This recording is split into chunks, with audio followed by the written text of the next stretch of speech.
özlediğini düşünmüştüm. Ben bir sual var. Raja pun akhirnya mengungkapkan mengapa ia memanggil Hurrem. Aku memiliki pertanyaan yang memakan pikiranku selama bertahun-tahun, tapi aku selalu menghindarinya. Raja pun mengatakan pertanyaan itu pada Hurrem. Apakah kamu ada hubungannya dengan kematian Mustafa? Apakah kamu yang membuka jalan menuju kematiannya? Apakah kamu telah memfitnah putraku? Apakah kamu membunuhnya? Kanına girdin mi? Mustafa'mın ölümünde senin yolu sen mi açtın? Hurrem pun meninggalkan Raja setelah menjawab semua pertanyaan Raja. Dan jawaban Hurrem adalah begini. Bu cihan senin Süleyman. İçtiğimiz su. Kekayaan ini, dunia ini adalah milikmu Sulaiman. Makanan yang kita makan, minuman yang kita minum, tanah yang kita jalani, udara yang kita hirup, semua ini adalah milikmu. Bahkan pohon dan burung adalah propertimu. Jika kamu tidak menginginkannya, bahkan daun tidak akan jatuh ke tanah. Hujan tidak akan turun, angin tidak akan berhembus, dan jantung tidak akan berdetak. Itu akan berhenti. Dan aku siapa Sulaiman? Aku hanya bayanganmu. Aku hanya bayanganmu di dunia ini. Apapun yang kamu inginkan, aku juga menginginkannya. Aku bukannya tidak berdosa. Tidak ada satupun yang tidak berdosa. Aku hanya melakukan apa yang harus aku lakukan. İcap ediyorsa onu yaptım. Sama seperti dirimu. Jangan mencari orang yang tidak bersalah di bawah atap ini, Sulaiman. Untuk kekuatan dan siapapun yang menginginkannya, tidak akan pernah tidak bersalah. Zinhar masum değildir.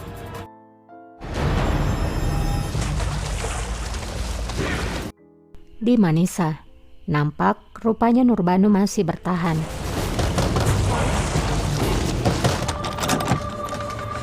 Canveda yang tidak bisa membuka pintu akhirnya memanggil penjaga. Sultanım! Nurbanu Sultanımızla Dilşah Hatun. Sementara Selim di ruangannya didatangi oleh Diana yang menyampaikan kalau Dilsa dan Nurbanu berdebat dan nampaknya akan semakin memburuk. Hadise büyüyecek gibi. Selim pun menghela nafasnya.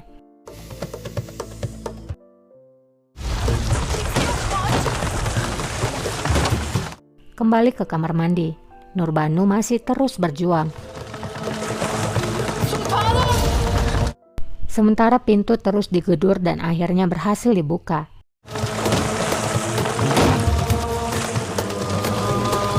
Dan itu adalah Gajanfer. Ia segera menolong sultananya dengan mendorong Dilsa Hatun. Hingga akhirnya kepala Dilsa pun terbentur dan ia menjadi tidak sadarkan diri. Sultan! Canveda pun menyuruh Gajanfer untuk segera keluar karena ia tidak boleh ada di dalam. Gajanfer pun segera keluar. Dan saat di luar, dia segera menyuruh para selir untuk cepat-cepat membantu Nurbanu. Selim ketepatan tiba di sana. Dia menanyakan apa yang dilakukan Gajanfer di sana. Bagaimana bisa kamu masuk ke dalam kamar mandi? Gajanfer pun meminta maaf karena ia harus melakukannya.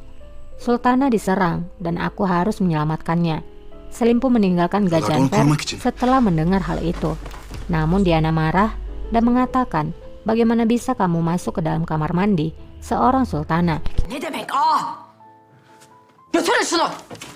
Ia pun menyuruh para penjaga untuk menangkapnya. Nurbanu, ne oldu sana böyle? Di dalam kamar mandi, Selim menanyakan apa yang terjadi kepada Nurbanu. Nurbanu pun dengan nafas yang terengah-engah, ia berkata, kalau Tuhan telah menyelamatkan dirinya, demi dirimu dan anak kita. Dan kita pun melihat kalau Dilsa telah ditutupi oleh kain putih. Nampaknya nyawanya tidak tertolong. Selim kemudian menyuruh memanggil tabib, lalu menanyakan pada Canveda apa yang terjadi. Canveda pun menjelaskan kalau saat ia datang pintunya telah terkunci. Ketika kami masuk, kami melihat Dilsa tengah menenggelamkan Nurbanu Sultan, dan untungnya kami datang tepat waktu. Selim pun memeluk Nurbanu dan mengatakan kalau semuanya telah berlalu. Akhirnya Nurbanu telah dibawa ke dalam ruangan. Selim pun menanyakan bagaimana keadaannya. Apakah kamu sudah lebih baik? Nurbanu pun menjawab bahwa hari ini dia bisa selamat, tapi aku tidak tahu apa yang akan terjadi esok hari. Aku yakin kalau mereka akan menyerangku lagi. Selim pun bertanya, mengapa kamu diserang? Bukankah Dilsa sudah mati? Jika Dilsa belum mati, maka aku akan membunuhnya sendiri. Nurbanu pun mengatakan kalau Dilsa adalah wanita yang menyedihkan, karena sebenarnya dia tidak akan berani membunuhku. Tabii eğer birileri ona cesaret vermez. Karena sebenarnya dia tidak akan berani membunuhku jika tidak ada seorang pun yang mendorongnya melakukan itu. Diana pun menjawab, aku rasa tidak seperti itu Sultana. Dilsa Hatun mungkin tersinggung atas kejadian tadi malam. Selim pun bertanya, memang apa yang terjadi tadi malam? Diana pun menjelaskan kalau semalam dirinya akan membawa Dilsa ke ruangannya, tapi Nurbanu Sultan telah melarangku. Dia mengirimkan Dilsa kembali, dan aku pikir wanita itu ingin membalas dendam. Selim pun bertanya pada Nurbanu, apakah itu benar? Nurbanu pun menjawab bahwa wanita itu tidak lagi menjadi favoritmu, jadi aku mencegahnya. Namun aku tahu Dilsa tidak akan berani melakukan hal yang seperti itu. Bukankah begitu, Diana? Öyle değil mi Fahriye? Aku tahu kamulah yang telah memberikan perintah. Kamu ingin dia membunuhku. Diana pun menjawab kalau ia tidak akan berani melakukan hal itu atau memerintahkan hal seperti itu. Namun Nurbanu tidak percaya. Ia mengatakan, kamu memanggil Canveda dan membiarkanku sendiri. Lalu kemudian kamu menempatkan Dilsa untuk menyerangku. Sonra Dilşat'ın o köpeği saldın üzerime. Şehzadem, Diana tidak ingin berdebat dan dia pun berkata kepada pangeran kalau Nurbanu Sultan nampaknya sedang trauma, karena aku tidak akan mungkin berani melakukannya. Selim pun bertanya kepada Diana, mengapa Diana memanggil Canveda. Diana pun menjawab, kalau ia hanya ingin mengecek tentang laporan Harim, sehingga aku dapat menjalankannya, dan aku tidak memiliki tujuan yang lain. başka hiçbir amacım yoktu. Yalan söylüyor, inanma sakın. Nurbanu pun mengatakan kalau Diana berbohong dan meminta Selim untuk tidak mempercayainya. Diana pun menjelaskan, semua orang tahu kalau kamu dan Dilsa saling bermusuhan, dan hal itu sangat jelas kalau Dilsa telah kehilangan pikirannya, dan mengapa aku harus menjebakmu, mengapa aku harus membunuhmu. Nurbanu pun menjawab kalau Hurrem Sultanlah yang menginginkannya. Dediğim, Hürrem Sultan öyle istiyor çünkü. Selim tidak senang mendengar nama ibunya yang dibawa-bawa. Bagaimana bisa kamu menuduh ibuku? Karena kesal, ia pun menyuruh Nurbanu kembali ke ruangannya untuk beristirahat dan tidur. Nasıl itham edersin? Şehzadem, Bu kadar kafi. Nurbanu pun berdiri dan mengatakan kalau ia tidak akan bisa beristirahat mulai dari sekarang, karena tidak akan ada lagi ketenangan di istana ini. Fahriye Hatun. Setelah Nurbanu pergi, Selim pun mengatakan pada Diana, aku tahu mengapa ibuku mengirimkanmu kemari. Kamu adalah mata dan telinga ibuku, dan aku tidak akan menentangnya, karena aku sepenuhnya percaya pada ibuku, dan juga orang-orang yang mengabdi padanya. Tapi yang kuinginkan adalah kedamaian di harimku, dan kedamaianku adalah Nurbanu. Dia sangat berharga bagiku. Itulah mengapa aku mempercayakan Nurbanu padamu. Kamu akan menjaganya dengan seluruh hidupmu. Bahkan jika sebuah batu melukai kakinya, kamu harus bisa menjawabnya. Jangan lupakan itu. Diana pun hanya bisa menurut. Diana kemudian menyinggung tentang Gajanfer, karena ia telah masuk ke kamar mandi seorang sultana, dan itu adalah pelanggaran terbesar. Selim pun hanya diam. büyük suç. Ayşe Sultanımız biraz rahatsızlar. Di Kutahya, Lukman Aga mengabarkan pada Bayezid kalau putrinya sedang sakit. Bayezid pun langsung menemui putrinya. Ayşem. Dan terlihat di sana ada Dilsa yang menggendong Aisyah. Bayezid kemudian menanyakan apa yang terjadi pada Aisyah. Kalfa itu pun menjawab kalau Aisyah terus menangis sepanjang malam dan tidak mau diam kecuali didiamkan oleh Devni Hatun. Aisyah akan tertidur ketika Dilsa memeluknya. Annesini özlemiş belli kişi. Dilsa pun mengatakan kalau nampaknya Aisyah merindukan ibunya. Akan sangat sulit membesarkannya tanpa seorang ibu, terutama di saat seusianya. Dia masih sangat muda. Gülşen Kalfa. Bayezid kemudian berkata, Gulsen Kalfa, aku percayakan anakku padamu. Jangan pernah tinggalkan dia dari sisimu. Akhirnya kita tahu namanya adalah Gulsen ya guys. Emredersiniz şehzadem. Setelah mengatakan hal itu, Bayezid pun kembali ke ruangannya.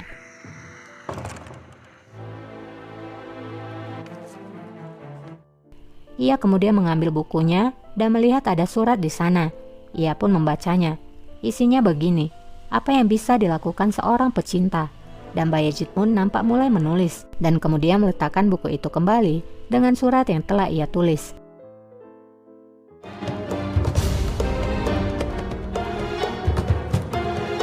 Keesokan harinya, Daphne mendatangi kamar pangeran dan mengambil balasan surat dari Pangeran Bayezid, kemudian menyembunyikannya ke balik bajunya. Hayrola Defne. Ia lalu mengabarkan hal itu kepada Gulsen bahwa Pangeran Bayezid telah membalas suratnya. Pangeran mengatakan kalau ia harus mencintainya. Daphne kemudian memberikan koin emas karena Gulsen telah membantunya. Sağ ol. Vazifemiz bu.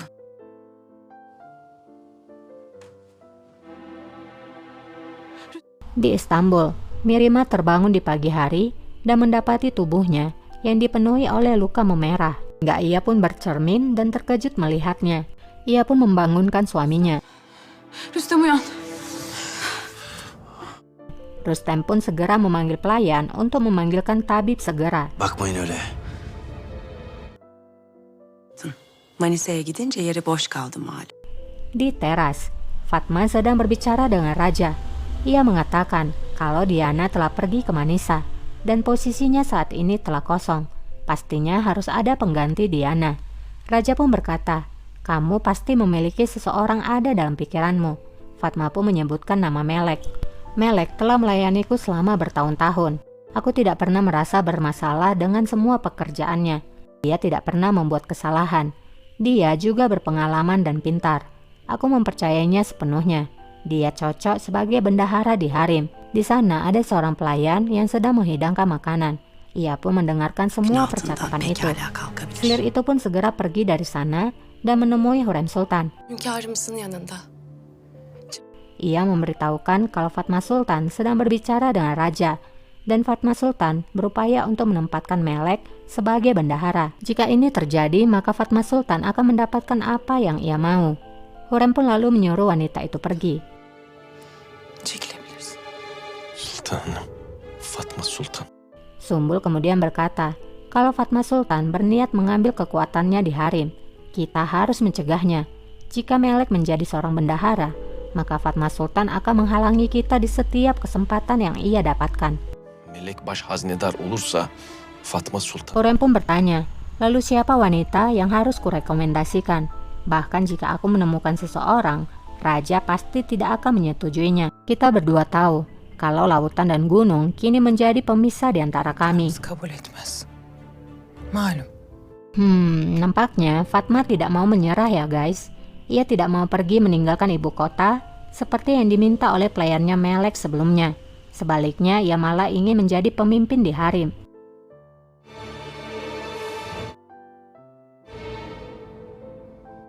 Kembali ke istana Mirima. Tabib telah datang memeriksa penyakit Mirima. Tabib menanyakan apakah ia merasa gatal. Mirima pun menjawab kalau rasanya gatal sekali. Mirima pun mulai menggaruk. Tabib itu lalu melarang Mirima untuk menggaruk karena lukanya akan semakin dalam. Yoksa Sultan. Rustem pun bertanya, apa yang menyebabkan penyakit Mirima? Apakah ia diracuni? Tabib pun menjawab, kalau itu bukanlah racun. Aku akan memeriksanya dahulu dan semoga aku bisa menyembuhkannya. Rustem pun meminta dokter untuk segera menyembuhkan istri tersayangnya. Tabib itu lalu meminta agar berjauhan dengan Mirima untuk sementara waktu, karena penyakit ini mungkin saja menular. Kendine dert etme.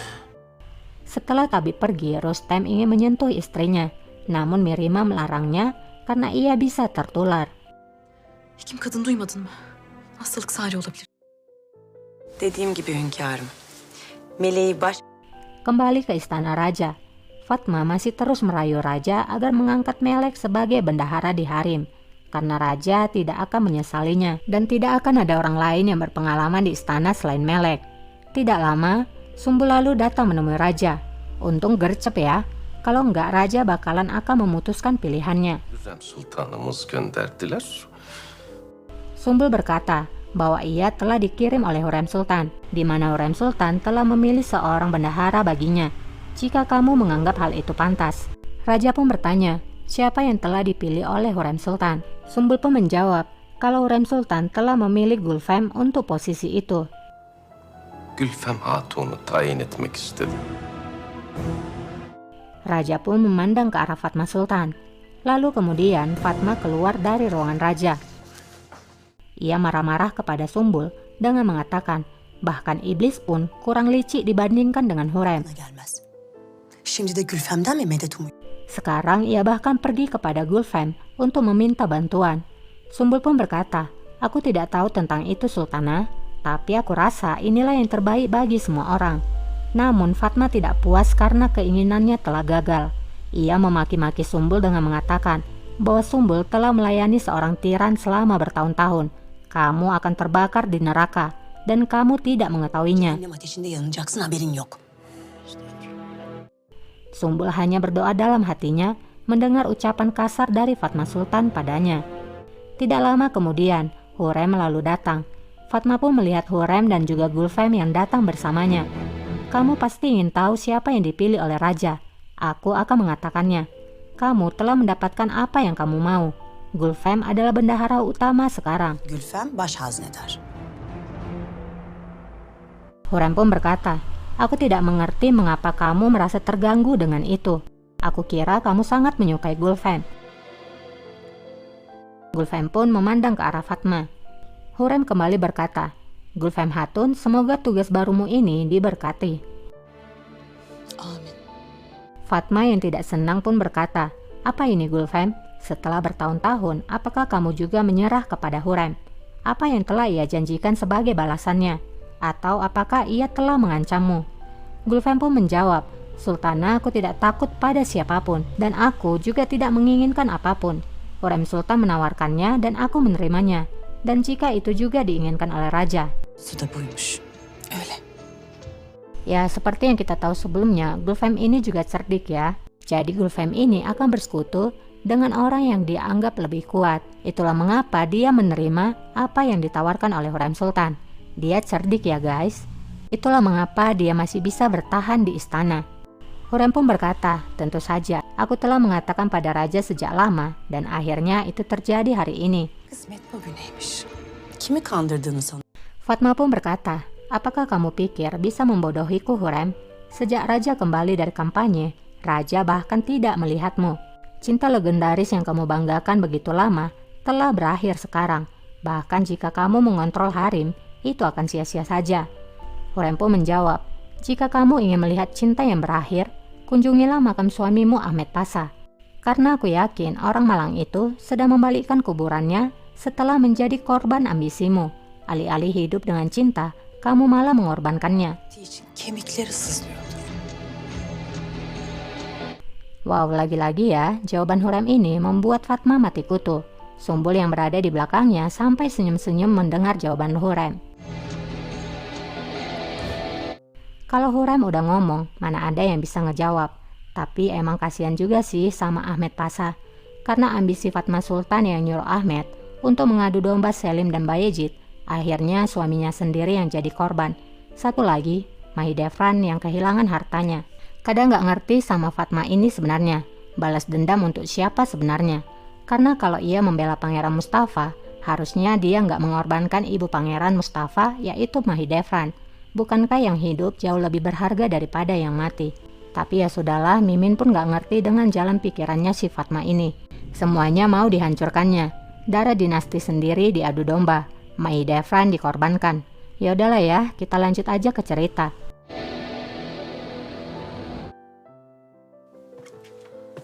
Sultanım. Di Manisa, Diana dipanggil oleh Nurbanu. Nurbanu mengatakan, meskipun pangeran mempercayai kebohonganmu, tapi aku tidak demikian. Aku tahu kebenarannya. Aku tahu apa tujuanmu datang kemari, yaitu membunuhku. Diana pun menjawab, kalau dirinya sama sekali tidak ada hubungannya dengan kejadian kemarin. Hadisenin benimle bir alakası yok. Nurbanu pun berkata, jika Gajanfer tidak datang tepat waktu, maka aku akan mati. Diana pun berkata, jika kamu berpikir demikian, maka lebih baik kamu mencari aga yang lain untuk melindungimu. Karena saat ini Gajanfer sedang bersama pangeran, dan dia mungkin akan dipecat. Hürrem Sultanımıza Nurbanu lalu berdiri dan mengatakan, jika Hürrem Sultan menginginkan perang, maka aku akan siap untuk itu. ben hazırım. Diana pun terdiam melihat keberanian dari Nurbanu. Rüstem Paşa'mız haber gönderdiler. Di Istanbul, seorang selir datang ke ruangan Hürrem untuk melaporkan kalau Rüstem Paşa telah mengirimkan berita jika Mihrimah Sultan sedang sakit.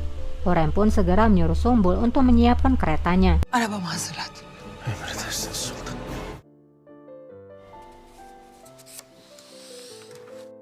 Sementara raja di ruangannya, ia menyuruh Ferhat untuk mengirimkan surat kepada Ibu Sud atau Hakim Kadi. Tidak lama Rustem pun tiba. Raja kemudian menanyakan mengapa Rustem datang terlambat bekerja. Rustem pun mengabarkan kalau Mihrimah Sultan jatuh sakit. Raja terkejut dan bertanya apa penyakit dari Mihrimah. Rustem pun mengatakan kalau luka telah menyebar ke bagian dada dan punggungnya. Dokter telah memeriksanya, tapi dokter tidak bisa memastikan penyakit itu. Lakin kati bir şey söylemiyorlar. Nurbanu, Gazanfer'in yaptığı kabul edilen. Di Manisa, Nurbanu komplain kepada Selim karena telah memecat Gajanfer. Namun Selim menjelaskan bahwa apa yang dilakukan oleh Gajanfer itu tidaklah diperkenan karena masuk ke dalam kamar mandi seorang sultana. Namun Nurbanu mengatakan kalau Gajanfer melakukan hal itu karena untuk menyelamatkan nyawaku. Apakah itu tidak ada artinya? Selim pun menjawab kalau itu memang ada artinya. Itulah mengapa aku masih menyelamatkan nyawanya, tapi dia harus meninggalkan istana. Nurbanu tetap tidak setuju dan ia mengatakan bahwa Gajanfer sangat setia dan telah melayani mereka selama bertahun-tahun. Dia telah mengorbankan hidupnya demi menyelamatkan aku. Apakah ini hadiah untuknya? Selim pun berkata, ini adalah peraturan. Jika berita ini sampai keluar, maka rumor buruk akan segera dimulai. Dan bahkan mungkin banyak kepala yang akan terjatuh. Nurbanu pun tetap tidak terima. Ia bahkan membahas kembali tentang Dilsa Hatun. Dilsa tidak akan berani melakukannya jika ia tidak didukung. Dia tidak akan berani. Jangan biarkan mereka merasa senang dengan mengorbankan orang lain. Selim pun dengan tegas berkata, Nurbanu, aku tahu apa yang kamu dan Dilsa alami selama bertahun-tahun. Jangan mencari alasan lain. Bahkan jikapun ada yang mendukungnya, kamu tidak perlu takut. Aku telah meningkatkan pengamanan dan kamu akan terlindungi. Nurbanu pun berkata, siapa yang akan melindungiku? Diana? Setidaknya jauhkan dia dariku agar aku merasa tenang. Fahriye mi? O vakit rahat ederim. Validemle Selim pun berkata, kamu mengatakan padaku agar aku menjalin hubungan baik dengan ibuku. Diana adalah pelayan yang paling setia dari ibuku. Jika aku mengirimkan Diana menjauh, maka ibuku tidak akan senang. hoşlanmayacaktır. Belki de tam yapman gereken budur. Nurbanu pun berkata, kalau sekarang Hürrem Sultan telah membuat pilihan dan dia telah memilih Pangeran Bayezid. Ve Şehzade Bayezid'i seçtim. Tidak ingin berdebat, Selim pun menyuruh Nurbanu untuk pergi dari ruangannya. Çekilebilirsin.